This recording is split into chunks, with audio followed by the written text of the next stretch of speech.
आज सुबह हम प्रार्थना कर रहे होते हैं, हे प्रभु किसी तरह उस खड़ूस मैम से हमें बचा लेना। मैंने पूछा, यश तूने क्या मांगा? यश ने कहा, मैंने मांगा कि मुझे पढ़ाई में और बुद्धि आए ताकि मैं पिछवाड़े से भी दिमागी जलेबियां निकालूं। इसकी तो ये आइंस्टीन का पोता ही रहेगा, पढ़ाकू साला। और तभी मैम आ जाती है और हम सीधे पतली गली पकड़कर स्कूल के अंदर भागते हैं। फिर मैम की बेहतरीन पेंटिंग बनाते बनाते मैं वही यश के ऊपर लुढ़क जाती हूँ। तभी खड़ूस मैम मुझे देख लेती है और कहती है, तुम दोनों पढ़ाई करने आ रही हो या स्कूल में सोने? मेरे चेहरे पर धूप आ रही थी तो यश ने दरवाजा बंद कर दिया ताकि मुझे सोने में कोई दिक्कत ना हो। मैम गुस्सा हो जाती है और यश के मुंह पर डस्टर चलाकर मारती है और सबके सामने हमें स्कूल से निकाल देती है। मैंने कहा, यार अभी भी बहुत नींद आ रही है, क्या बोलता है, घर जाकर मस्त सोया जाएगा। यश ने कहा, हाँ क्यों नहीं। फिर मुझे याद आया, अरे यार धतेरी की कल एग्जाम टेस्ट है और मैंने अभी सिलेबस भी नहीं देखा है। मैंने पूछा, तूने देखा है क्या, कौन कौन से सब्जेक्ट है? यार मुझे तो एक भी बुक का नाम नहीं पता, तुझे पता है क्या? यश ने कहा, क्यों ना चलकर घर कुछ पढ़ लिया जाए। मैंने कहा, हाँ ठीक है चल। और अपने हाथ पर ये देख, मैंने तेरे हाथ पर घड़ी बना दी है। अब हमें इससे टाइम का पता चलेगा, 10 मिनट पढ़ाई का और 2 घंटा मस्ती का, ठीक है? और 10 मिनट पढ़कर हम पास तो हो ही जाएंगे, है ना? फिर अगले दिन यश आता है मुझे अपनी टुक से लेने। फिर हम स्कूल जाते हैं। जैसे ही मुझे क्वेश्चन पेपर मिला, मैंने कहा, मैम आपने मुझे इतना हार्ड क्वेश्चन क्यों दिया है? मैंने तो सिर्फ 10 मिनट ही पढ़ाई की है। खड़ूस मैम ने कहा कि वह कुछ नहीं कर सकी, फेल होने के लिए तैयार रहो। और ये हाल सिर्फ मेरा नहीं है, मेरे साथ साथ यश का भी यही हाल है। मैम उससे थप्पड़ मारने ही वाली होती है कि रुक जाती है और कहती है, थोड़ा अपने पिछवाड़े में और दम लगाओ, अगली बार जरूर पास हो जाओगे। फिर अगले सेमेस्टर में मैं और यश हम दोनों फर्स्ट आते हैं और एक दूसरे को लव वाली झपी दे देते हैं। दोस्तों डू सब्सक्राइब।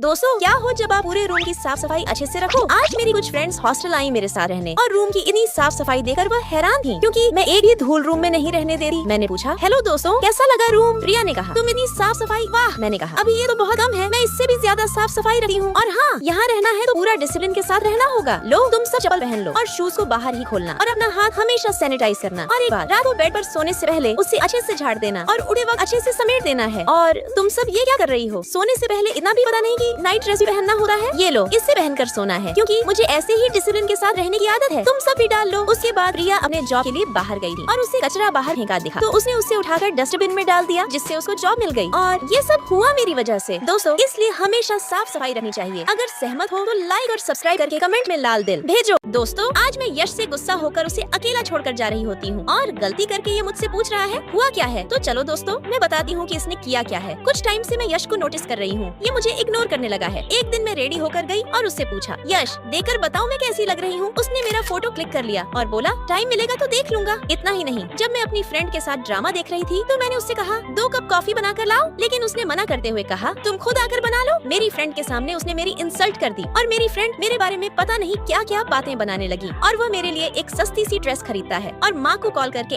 ऐसे दिखाता है जैसे लाखों का ड्रेस खरीद दिया हो। और अब जब मैं गुस्सा हूँ तो पूछ रहा है हुआ क्या है? अब आप ही बताओ, इतना सब करके पूछ रहा है हुआ क्या है? मैंने सोचा अगर मैं इससे ज्यादा देर गुस्सा रहूंगी तो ये मुझे शॉपिंग भी करने नहीं लेकर जाएगा। यश ने कहा, अब गुस्सा छोड़ भी दो। मैंने कहा, हाँ ठीक है चलो। दोस्तों आप सभी लाइक और सब्सक्राइब करके कमेंट में अपना अपना नाम बताओ।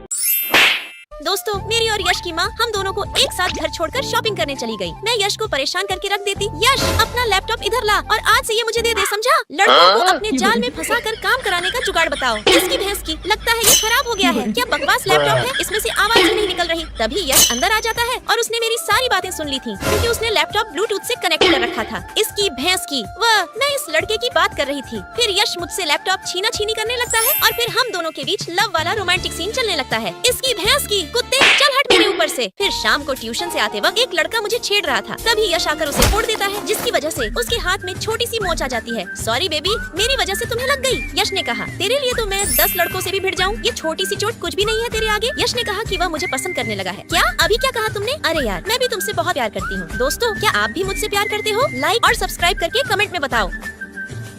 क्लास में जब सबको पता चल जाए कि आप टॉपर नहीं टॉपर के बाप हो तो उसका सुकून ही अलग होता है। फिर मैं मेम से गुहार लगाती हूँ, मेम मुझे इसमें अकेले पार्टिसिपेट करने दीजिए ना। मेम ने कहा, ये अकेले का नहीं है, इसमें 2 लोगों की जरूरत पड़ेगी। मेम आपको पता है मेरे मैट्रिक में आउट ऑफ 100 मैं 100 है और इंटर में भी आउट ऑफ 100 में 100 है। तभी यश आ जाता है, मेम ये प्रोजेक्ट मुझे ही दीजिए, इसको बिल्कुल नहीं। मैं बोली, चल हट, मुझे इसके साथ नहीं करना। और मैं अपनी टॉपर वाली फीलिंग के साथ वहाँ से निकल जाती हूँ। यार टॉपर होने के मजे ही अलग होते हैं। अब तो मैं आराम से करूंगी। तभी यश आकर खड़ा हो जाता है। इसकी भैंस की तू कहाँ से टपक पड़ा? क्या है, जल्दी बोल। यश बोला, मेम ने कहा है हमें साथ काम करना है। फिर रिजल्ट आया और मेरे होश उड़ गए। मैं फेल हो गई थी। इसकी भैंस की मैं फेल कैसे हो गई? सब मेरा मजाक उड़ाने लगे और मैं अपना सड़ा हुआ मुंह लेकर वहाँ से चली गई। मैं पार्क में बैठी थी, तभी यश आया। मैं बोली, आ गया, चल अब तू भी मेरा मजाक उड़ा ले। यश बोला, अगर साइंस में कैरियर लग गया हो तो एक पेपर खराब होने से पूरी किताब नहीं फेंकते। उसने कहा, अगर अपनी ईगो से बाहर आओ और हेल्प चाहिए तो बता देना। उस दिन यश ने मुझे बहुत मोटिवेट किया। उसकी बातों से मैं मजबूत हो गई। मैंने कहा, यश जरा सुनो, क्या तुम मुझे ट्यूशन दे सकते हो? प्लीज मना मत करना। यश बोला, कल से रेडी रहना। नेक्स्ट डे मैं यश के पास ट्यूशन पढ़ने लगी और मेम ने जो प्रोजेक्ट दिया था वो भी हम साथ में करने लगे। धीरे धीरे मैं पढ़ाई में और अच्छी हो गई। प्रोजेक्ट पूरा होने पर हमें ट्रॉफी से सम्मानित किया गया। मैं बहुत खुश थी। मैंने कहा, यश सब तुम्हारी वजह से हुआ, लव यू सो मच। फिर हमारी जिंदगी की गाड़ी तेजी से चल रही थी कि अचानक ब्रेक लग गया और ये सब मेम की वजह से हुआ। मेम ने यश से कहा था, इसके अंदर ईगो बहुत है और इसे सिर्फ यश ही सुधार सकता है। मेम आप जैसा सोच रही हैं वैसा कुछ भी नहीं है। दोस्तों, क्या आप भी अपने स्कूल के टॉपर थे? लाइक करो, सब्सक्राइब करो और कमेंट में बताओ हमारी जोड़ी साथ में कैसी लगती है।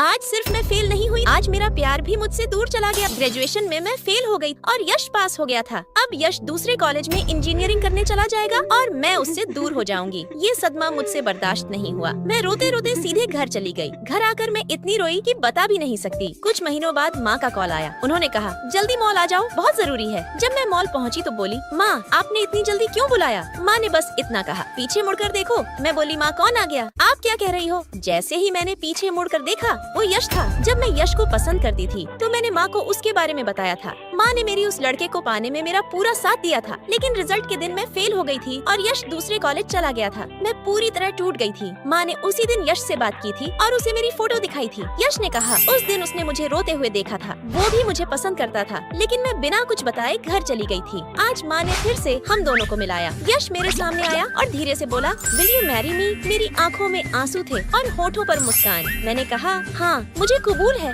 दोस्तों, आपको हमारी जोड़ी साथ में कैसी लगती है? लाइक करो, सब्सक्राइब करो और कमेंट में जरूर बताओ।